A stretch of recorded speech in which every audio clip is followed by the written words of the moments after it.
Hey everybody, just wanted to stop in for some Fever chat today. It's been a while checking in on this. Expansion draft coming up soon, so there'll be plenty to talk about from a roster perspective fairly shortly, but I just reported a story that I want to talk about and dive into my thoughts on what happened, and more so than just the actual reporting part. My own opinion is a part of this as well. If you missed it, on the next, my story about more on the Stephanie White hire, how the Fever got this done, is up.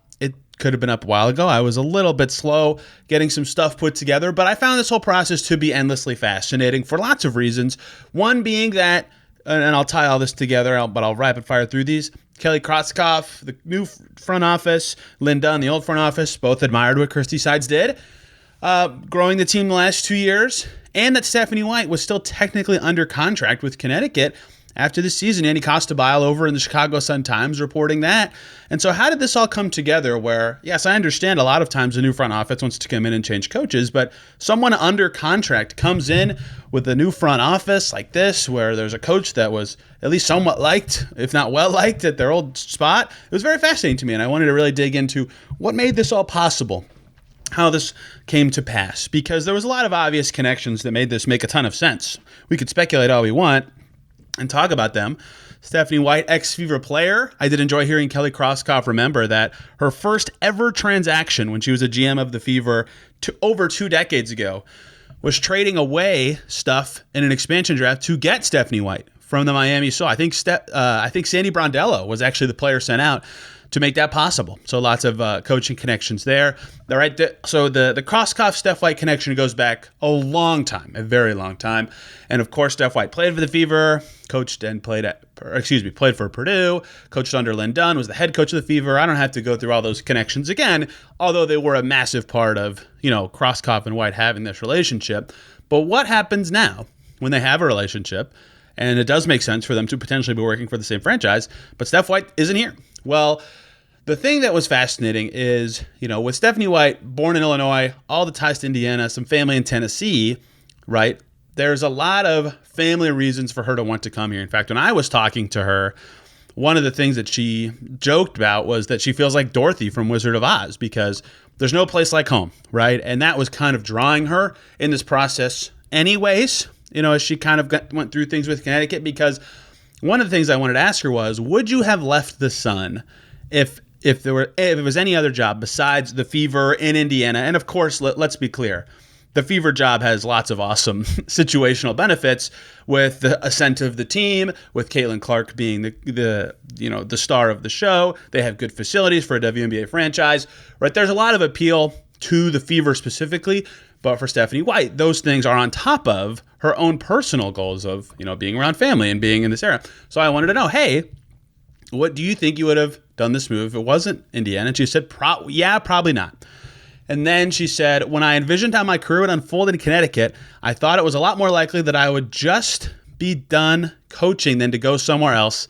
And then later, I really didn't think that there was something this was on the radar, but this is such a unique opportunity for me to come home to this franchise that is literally a part of my DNA from day one.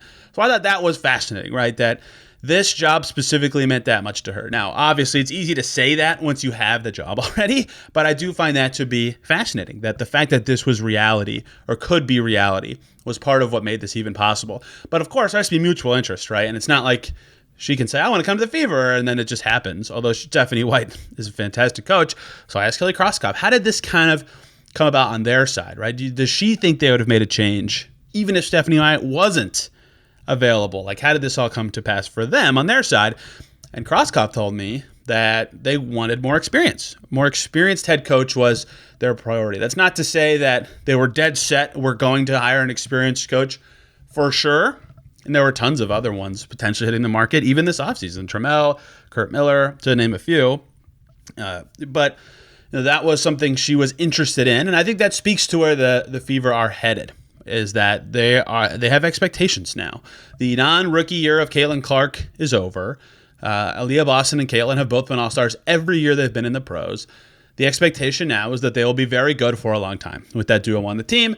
And so maybe they thought Christy Sides could have guided that team, but it's different when you go from a development and like maybe we sneak into the playoffs kind of deal, where last year I think a lot of the goals were like 18 wins make the postseason, and they went over that. Now it's like, hey, we got to win a lot and win series in Indiana.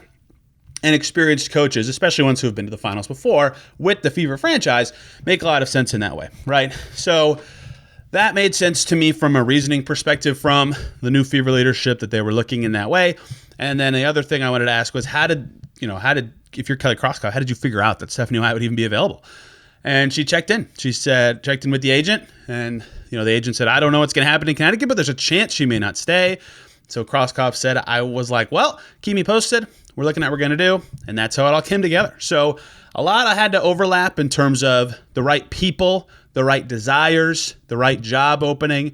But that is how this all came to be, is the Fever and their own desire for an experienced coach for their next steps. Stephanie White and her own desires to be Dorothy from The Wizard of Oz. I'm going to go see Wicked in like an hour, so kind of fitting.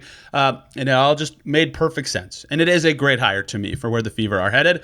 I was obviously higher on Christy Side's ability as a coach than a lot of fans, but that's irrelevant now. What does matter is I do think this makes a lot of sense, and Stephanie White is a great coach for where the Fever are headed, and the expectations are going to have to deal with. Now, that's kind of what I dove into later in the story from more of an half opinion, half reporting perspective is they do have expectations now, and they will be expected to be better. And that's what I asked. The only question I asked in the press conference, because we got to split off and talk to everybody afterwards, was, Stephanie White, how do you think you will coach this team differently? What do you think will be different about Indiana Fever basketball, the product on the floor, with you running the team? And she said, I think offensively, we can be more creative. I think we can utilize more versatility, utilize certain players in different ways. I'm a forward-thinking, outside-the-box coach. Later, she said they're a high IQ team, so also giving them the freedom to make plays like we want to make plays. Don't run plays. I thought that was really a good answer, right? Especially with someone like Caitlin, who is a very, very, very, very high IQ player who can bend to defenses with her own abilities, but lots of good passers and scorers around her. Lexi Hall, good passer, shooter. Kelsey Mitchell, good shooter, passer, and very fast. Aaliyah Boston, great passer, good screener, right? All that comes together. And the other part of this is Stephanie White talking about defense. I think we've got to get better on the defensive end of the floor. We don't have to make leaps and bounds and go from wherever we were to the top, but we've got to continue to get better. I think it's very obvious the Fever's current level of roster talent is not good enough to be a top 4 or 5 defensive team, but they can certainly be better than they were the last couple years. And Stephanie White's son were just the best defense in the league. They do have the talent to do that. So I'll be curious where that lands. I think we'll learn a lot about Stephanie White's defensive coaching ability with given roster talents, given where the Sun were last year and where the Fever look like they could be this coming season. But hey, if you share the ball, you play up tempo with Caitlin Clark on your team, as we saw with the Fever last year after their 1-8 start, they win 19 games and lost 11 the rest of the way. That is already a team that can win 27 at least games without any internal improvement. So that all makes a lot of sense. I think that's how they probably should be playing, especially kind of, I don't want to say it's not a year of trying to win next year, but I think the first year of Stephanie White will be a little bit of discovery and learning, right? Figuring out, okay, we have a new coach and potentially the long-term coach, possibly likely the long-term coach, with the core in place. What does this look like and what do they need going forward? So, of course, they're trying to win as much as they can. But I think after the 2025 season, it'll be very easy to point to the Fever roster, especially with the new CBA fully in place by that, and say, here's what they need and what positions they need and what skills they need, right? So that's another part of this timing all coming together and this upcoming year being about discovery, right? And the other part of what Stephanie White and her new tenure here that I was curious about is, from Fever to Vanderbilt to Connecticut and back, how did she improve? What's changed for her and how will it help this team? She said, for me, I'm probably a little bit more patient, probably a better communicator than I was at the time, learning and growing from that standpoint, seeing things from multiple perspectives. Then later she said, with players on the floor, it's empowering them to be their best. It's allowing them to do what they do best, putting them in positions to be successful, and then giving them the freedom to make plays. That's what the Fever, again, like she said earlier, are going to all be about. I'm very interested to see how she's different as a coach, how the Fever look different with her leading things, leading the locker room, leading the in-game management, and all sorts of that kind of stuff. But that's how this came together, and that is what I am expecting next. I'm looking forward to it. The last thing I asked Stephanie White was, and I kind of know the answer, Caitlin Clark is so unique, but have you ever coached anyone like Caitlin Clark or someone who reminds you of her? She said, no, not from a skill perspective, obviously, but the name she came up with in terms of a mentality, competitiveness, hates to lose perspective was Tamika Catchings. Of course, the person that Stephanie White coached here with Kelly Krauskopf leading the front office. Very similar mental makeups. And then Stephanie White compared Caitlin Clark to players she's coached against, calling her a blend of Diana Taurasi and Sue Bird. That made me smile. That is quite the duo to be tied with. So finishing up, Krauskopf said, I feel fortunate that we're sitting here and have this chance at a pivotal time to really get back to work and finish some unfinished business that we had from 2015. Well, that was the year the Fever lost the W Finals. That might be the expectation for this era at some point, a championship. When teams in the WNBA get back-to-back number one picks, that has been the result every time. We'll see if the Fever can do it, but they think they have the right coach for it. I'll post this story with all these details and a little bit more under this YouTube video. Hope you guys learned something today. Let me know what you think about what you've learned of Stephanie White so far and how this is all going to go. As for the most common question I've gotten since, I do not have any indication of what her staff is going to look like. I would kind of wager and guess just a little bit of guessing here, that the rest of the W coaching landscape has to settle. It's getting very close. Sparks are done.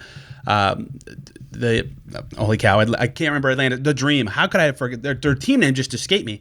The Dream have hired their coach, right? We're getting close to done with the carousel, but once that's all settled, I think then it'll be easier to fill out staffs and figure out what spots are available. Chicago obviously filled the Tyler Marsh, who coached for the Pacers here in Indiana. So congratulations to everyone involved. We'll have more coverage here for the expansion draft coming very soon. I'll talk about my expectations for what could happen, all sorts of fun stuff from that.